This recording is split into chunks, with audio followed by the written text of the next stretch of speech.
who told me that years ago he saw it, and it was a hump, not a dip. Yeah, I remember there used to be 2 round ones under there. Yep. Because I'd fish them.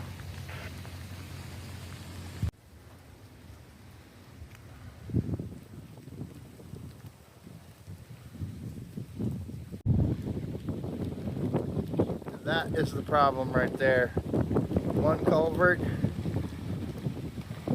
it's not big enough to handle all the shit coming down the canal. All right, people, getting close to 6 o'clock. Not quite 6 o'clock yet, but this is a problem that happened here when Eden came through and this whole neighborhood flooded, from what I'm told. What's this?